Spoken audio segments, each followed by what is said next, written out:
Salam dan bahagia Ibu dan Bapak Guru. Ibu dan Bapak Guru, selamat bertemu kembali. Kita sudah mempelajari dua sisi dari segitiga restitusi. Di modul kali ini, kita akan membahas sisi terakhir, yaitu sisi 3, menanyakan keyakinan. Dengan mempelajari ketiga sisi segitiga restitusi, mudah-mudahan kita dapat menerapkan restitusi demi mencapai disiplin positif dan menciptakan suasana belajar yang nyaman bagi murid-murid kita.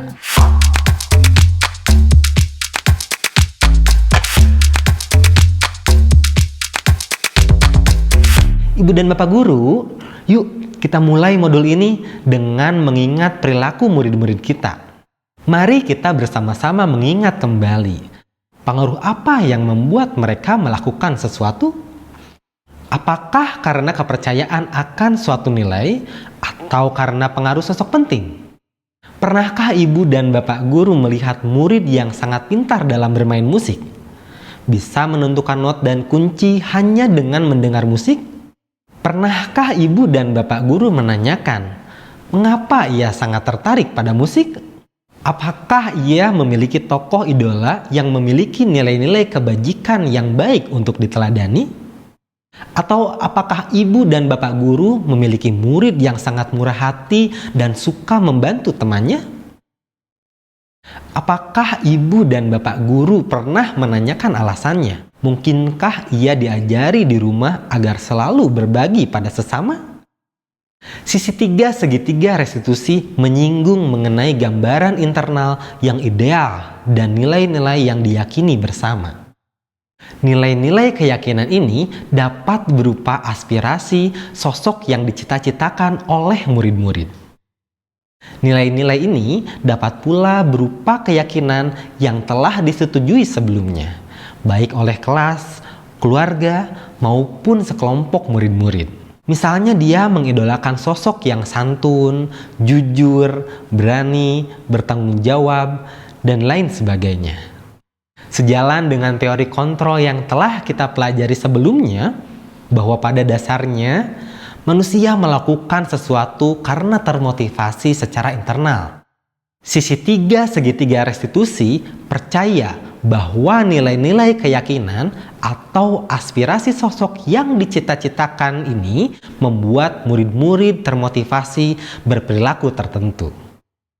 Oleh karena itu, penting bagi kita untuk memahami latar belakang murid, nilai-nilai kepercayaan yang diyakini murid dan keluarga demi menerapkan sisi 3 segitiga restitusi ini. Ibu dan Bapak Guru, mari kita simak cerita pendek ini. Halo, selamat pagi semuanya. Maaf Pak, saya tadi diajak Kasman. Lalu semuanya ikut main Pak. Waktu sekolah dulu, Bapak juga senang sekali bermain dengan teman-teman, apalagi bermain air. Kita ingat kembali yuk, nilai apa yang kita sepakati di kelas ini yang ada kaitannya dengan belajar. Semua orang harus bisa belajar dengan fokus dan nyaman Pak. Apakah dengan kondisi basah dan becek seperti ini, semua orang akan bisa belajar dengan fokus dan nyaman? Tidak Pak, maaf. Lalu, apa yang harus kita lakukan? Bersih-bersih kelas Pak. Ibu dan Bapak Guru, pada cerita pendek tadi, Pak Rustam melakukan sisi 3 segitiga restitusi dengan menanyakan keyakinan murid-murid pada nilai-nilai keyakinan kelas yang telah diyakini bersama. Membuat keyakinan kelas, menyepakati nilai-nilai untuk dijaga bersama memang akan memudahkan kita melakukan proses restitusi. Namun, jika sebelumnya belum pernah membicarakan nilai-nilai ini bersama murid-murid, sisi 3 segitiga restitusi tetap bisa kita lakukan. Caranya adalah dengan menggali nilai-nilai yang murid percaya melalui diskusi terbuka yang tidak menghakimi maupun mengarahkan. Ibu dan Bapak Guru, kita simak kembali yuk cerita pendek berikut ini.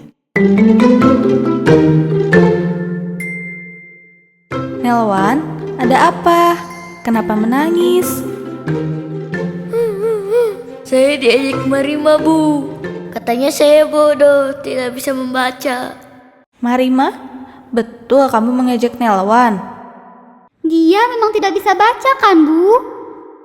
Marima, kamu ingat tidak? Kemarin kamu cerita pada ibu dan teman-teman, cita-citamu ingin jadi apa?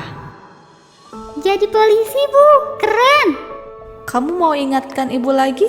Kenapa kamu ingin jadi polisi? Karena bisa menangkap penjahat, bisa melindungi semua orang.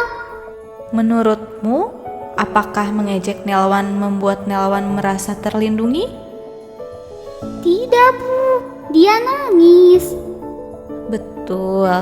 Lalu, harus bagaimana ya supaya Nelwan merasa terlindungi? Bu Mema pada cerita ini menggambarkan pada kita bagaimana menggunakan sisi 3 restitusi dengan menggali nilai-nilai dari aspirasi sosok yang dicita-citakan oleh Marima melalui diskusi terbuka. Kita ingat kembali Ibu dan Bapak Guru, tujuan utama penggunaan sisi 3 segitiga restitusi ini adalah menuntun murid-murid memasuki kesadaran moralnya. Oleh karena itu, menjadi krusial bagi kita untuk berbicara dengan murid menggunakan nada yang tenang, bukan menyalahkan atau menantang. Penggunaan sisi-sisi segitiga restitusi menurut Dayan Gosen dapat disesuaikan dengan hubungan yang dimiliki dengan murid yang akan kita bimbing melakukan restitusi. Jika kita memiliki hubungan yang erat dengan murid, kita bisa langsung menggunakan sisi 3 segitiga restitusi untuk merespon perilaku negatifnya, dengan langsung menanyakan nilai apa yang ia percaya. Sisi 1 segitiga restitusi dapat diterapkan ketika menghadapi murid yang rentan terpuruk dalam perasaan bersalah, untuk membantu mereka memahami bahwa kesalahan itu normal. Sisi 2 bisa digunakan untuk perilaku agresif, di mana kita perlu memahami kebutuhan dan alasan di balik perilaku tersebut. Ibu dan Bapak Guru, selain mengajar dan membimbing, sebagian pekerjaan kita sebagai guru adalah mendengarkan dan memahami murid-murid kita. Menjadi guru memang pekerjaan dengan berjuta tugas, karena kita bekerja bukan dengan benda, melainkan dengan calon manusia-manusia hebat di masa depan yang terus berkembang dari hari ke hari. Tetap semangat Ibu dan Bapak Guru hebat. Salam.